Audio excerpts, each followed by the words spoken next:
1% have more financial wealth than the 95% combined.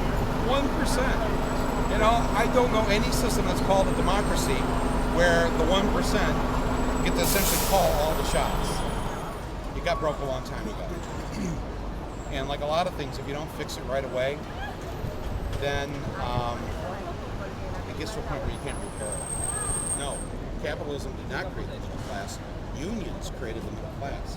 When my dad and my uncle were working in the GM factories back in the 30s and 40s, General Motors and these companies, they wouldn't do anything for the workers. You had no time off. You had no health benefits. You were paid 50 cents an hour if you were lucky.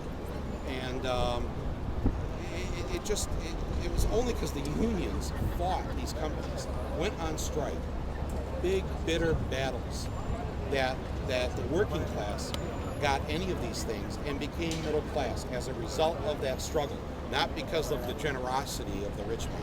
Well, yes, nonviolent democratic revolt.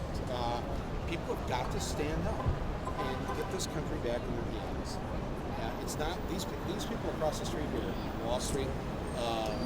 They're not going to do it for us. They're not going to give up. They're already coming up with new schemes, new derivatives, new ways to gamble away your pension fund. They will never stop. They're like a beast that is insatiable. There's never enough money for them. There's no cutoff, and we have to just stop participating in the system and stop allowing them to do this. We're Americans. We have to create our own economy, just like we have to create our own healthcare system. You know, it's not going to work if we just try to take the British system or whatever. That works for the British. But we can create our own universal healthcare system. We can create our own economy here that is based on these principles of democracy and ethics and morality. I mean, look, I think we're capable of being a lot better than we are. Right now, we've got a foreclosure filing in this country once every 7.5 seconds. That's insane. And we've allowed this to happen. And yet, Goldman Sachs posts record profits last quarter. You know what their tax rate was last year, Goldman Sachs? 1%. 1% is all they paid. It's like, okay, that's enough of that. We're the United States of America. This is a democracy. And we, the people, are going to control the economy. Well, the investors in this film, I guess, are the millions of people who've come to buy movies over the last decade or so. And because they've gone up to the box office and shelled out $8 or whatever, that's allowed me to keep making these movies. When people stop doing that, then I won't make these movies, because clearly these large media companies, which are not going to willingly give me money to say these things, but they'll do it if they can make money. And that's the beautiful flaw of capitalism, that I'm driving a Mack truck straight through it. If there was a time when we appreciated our economic system because it respected the individual, it encouraged the individual to be inventive, their ideas, create the new internet, the next light bulb, right? You'll be rewarded for that. I mean, that was the old promise, wasn't it? That if you worked hard and your company prospered, you would prosper. Now it's you work hard, your company prospers, but you lose your job. And as the unemployment rate has gone up here in the last few months, what has the Dow Jones done? It's gone up because it loves to see people thrown out of their jobs, because it means more money. Because we have to pay less money to people, it means we might make more money. But that's such short-term thinking, because in the long run, by decimating the middle class, who's left to buy the cars? That in any system, you want to make sure that the individual can invent the next great thing and will be rewarded for their ideas and their hard work. So I don't disparage anybody for earning money, working hard, doing well, doing better. And I want the next light bulb invented. And if that's an incentive that they're going to make money on that, all the better. That's part of the big lie of the last 20 years that we now have. We're all the investor class. You know, everybody has a share of stock. You know, this is such a bunch of malarkey that has because pension funds have been invested in the stock market wrongly, I may add. Because again, when my dad was in the factory, he had a defined pension fund. That's been the mistake. Why have we allowed our pensions to be put like this in the stock market? We're encouraging people undefined or 401ks. I mean, you must know people in the last year who've lost their 401k. But what were we thinking? Putting money into a casino. That is the money you're going to live on when you're old. I mean, but the beast here. Yes, it's your choice. The beast here is never satisfied, always hungry, always looking for more ways to make money. But then the beast said, you know what, we could make money off these students. If we could get them to go to the bank, get a 20-year loan and have them in hot for the next 2 decades, and we'll make money. And that $20,000 loan will become a $200,000 loan by the time it's paid off. So that's the genius of this bull. That's the genius of this beast. Always thinking of ways, ooh, hey, pension money, let's get them to put it into 401ks. And then suddenly one day that money's just gone. It's hard to call Congress the enablers when they're actually more the servants. They're the paid staff of Wall Street. I mean, Wall Street, banks, corporate America, they supply the money to buy these congressmen, to buy the lobbyists. I mean, with the healthcare debate going on right now, the healthcare industry is spending $1 million plus a day on lobbying. I mean, it's not so much that Congress is the enabler, but they've been bought and paid for by these people. And we've got to get money out of our politics, and when we do that, watch out, because we're going to be in charge then. But as long as money determines it, the richest 1% that have the majority of this wealth, they're going to call the shots. No, it doesn't take, no, change actually happens very fast. Look how fast the Berlin Wall came down, right? Look how fast Mandela was in prison. I thought he'd be in prison the rest of his life. Suddenly he's out, and then he's the president of South Africa. Lickety split. I mean, if I stood here 3 years ago and told you an African American is going to be our next president of the United States, you'd go, okay, cut, woohoo, right?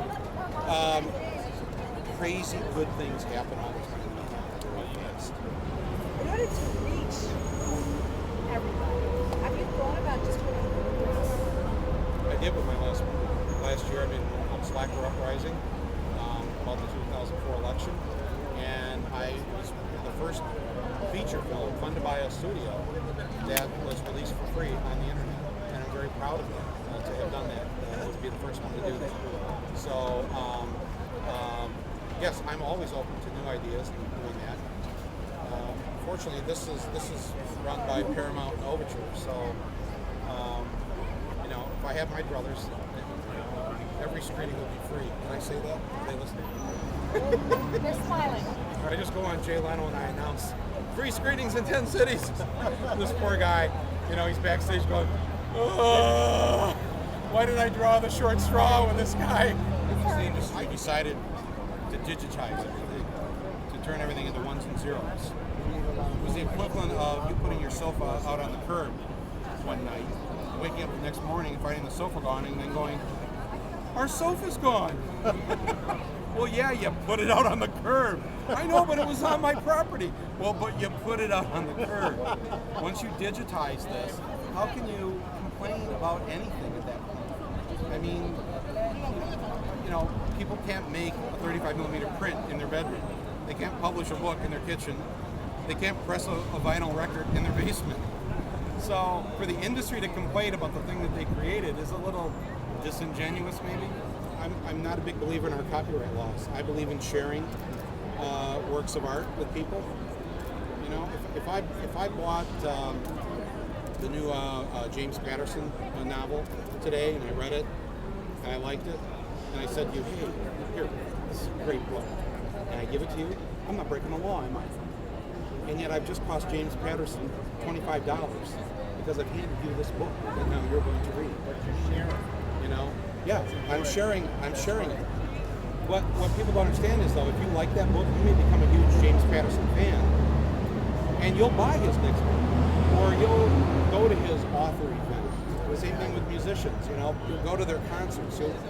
First time I heard The Clash was on a cassette tape that somebody handed me off an album that they took it off. I didn't pay for that, but I became a huge Clash fan, and after that I bought Clash albums and I went to Clash concerts, and the Clash made money. So I think the focus on this is all wrong. Sicko was pirated by, I will just say, a member of the Bush administration, somebody who worked in the Bush administration. His son got a clean copy of Sicko, put it up on the internet, and 20 million downloads later, before it was even in theaters, hurt the release of the film. The FBI knows about this.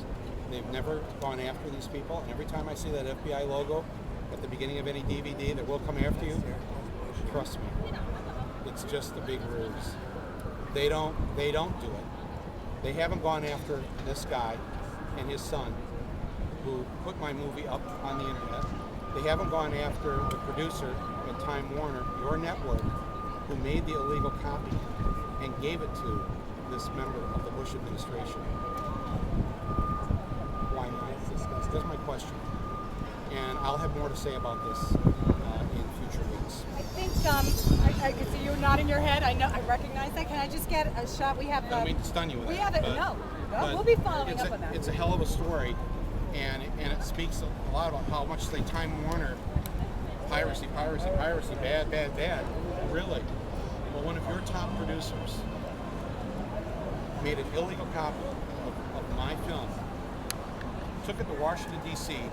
Top producer from Time Warner? It's for one of the Time Warner companies. Okay.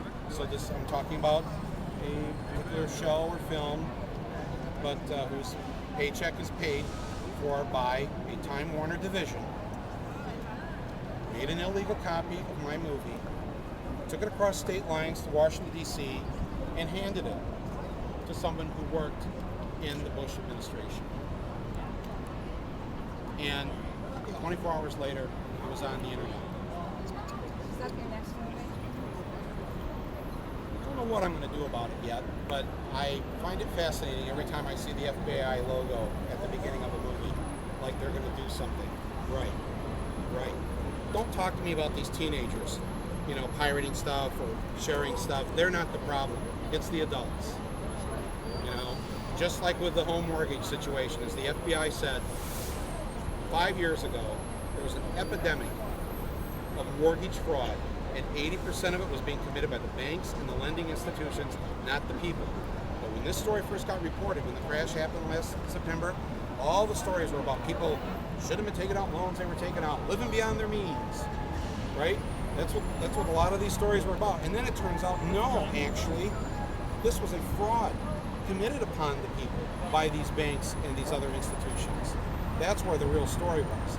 But so just like where they go after the teenager who's downloaded 24 songs and then is arrested, yeah, they'll do that. But they won't go after the Time Warner producer and the Bush administration employee who pirated my movie and essentially did a good job of sabotaging its release. And if you don't understand all that, you know Wendell Potter. He went on Bill Moyers 2 months ago. This is the vice president of Cigna Health Insurance, and revealed how the health insurance companies got together and decided to pool their money together to smear Michael Moore and Cigna. And he was sent on a reconnaissance mission to Michigan to watch the movie, and they developed all their talking points, and they identified which reporters on TV or in print would be most accommodating to the talking points about Michael Moore's movie. And they warned members of Congress, and he has all the documents to prove this. They warned members of Congress, especially Democrats, if you side with Michael Moore, if you endorse his movie, we're going to work against your re-election. So yes, I mean, this is a battle for me constantly with every film. The film before that with Fahrenheit, it was made for Miramax, their parent company Disney. They took one look at the film and they said, no way are we releasing this. And they stuck it in the vault. And it wasn't until that was made public by the New York Times was the film then released. So I've had this battle every step along the way. And, here I am on my first day here in New York. Where's it going to come from? Incoming! Boss!